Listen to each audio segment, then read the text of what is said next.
খাদ্য গবেষকদের মতে প্রাচীন মিশরীয়রা পৃথিবীতে প্রথমবার কেক বানানোর কৌশল আবিষ্কার করতে সক্ষম হন। দ্য অক্সফোর্ড ইংলিশ ডিকশনারি অনুসারে কেক শব্দটি প্রথম ব্যবহৃত হয় 13 শতকে। কাকা নামক প্রাচীন নর্স শব্দ হতে উৎপত্তি লাভ করে এই কেক শব্দটি।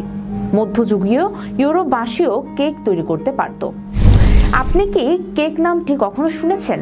হয়তো খুব বোকার মতো প্রশ্ন করা হয়ে গেল। বর্তমানে এরকম মানুষ খুব কমই আছেন যাদের কেক সম্পর্কে কোনো ধারণা নেই কিংবা এর নাম শোনেননি। ছোট বাচ্চা, বয়স্ক বা বৃদ্ধ ব্যক্তি সবার কাছে এই কেক বেশ সুস্বাদু একটি খাবার হিসেবে পরিচিত।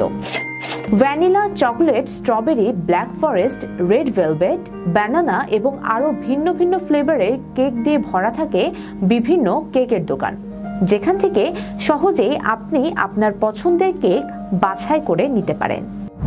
মিষ্টি জাতীয় এই খাবারটি থেকে কোনো অসুস্থতার কারণেও বিরত থাকা বেশ কষ্টকর বটে। দর্শক, স্বাগত আজকের ভিডিওতে। আমি নিশাত লাবণ্য আছি আপনাদের সঙ্গে। আজকের এই প্রতিবেদনটি সকলের প্রিয় এই কেক সম্পর্কেই। কেকের অতীত।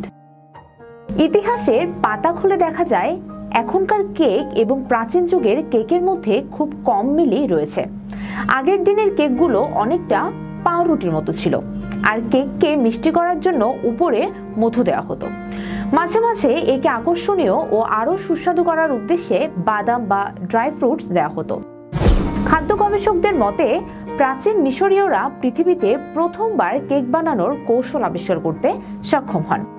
দ্য অক্সফোর্ড ইংলিশ ডিকশনারি অনুসারে কেক শব্দটি প্রথম ব্যবহৃত হয় 13 শতকে।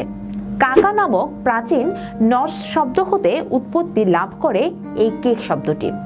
মধ্যযুগীয় ইউরোপবাসীও কেক তৈরি করতে পারত।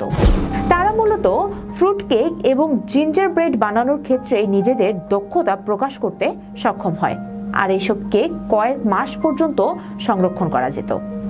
কেক কেন তৈরি হয়?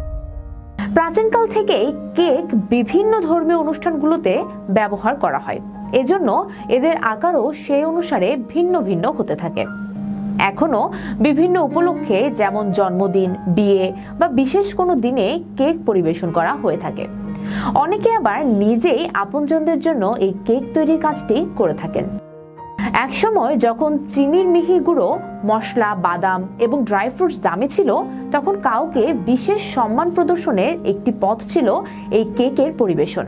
বর্তমানে এর মূল্য অনেক বেশি না হলেও এর পেছনের উদ্দেশ্য একই রয়ে গেছে। দর্শক, যদি এখনো আপনার মনে এই আর্টিকেলটি সম্পর্কে কোনো প্রশ্ন থাকে তাহলে আপনি কমেন্ট করে আমাদের জানাতে পারেন। দর্শক, আমি নিশাত লাবণ্য ছিলাম আপনাদের সঙ্গে। এছাড়া নিয়মিত আপডেট পেতে আমাদের সামাজিক মাধ্যমগুলোর সাথে যুক্ত থাকুন। ধন্যবাদ।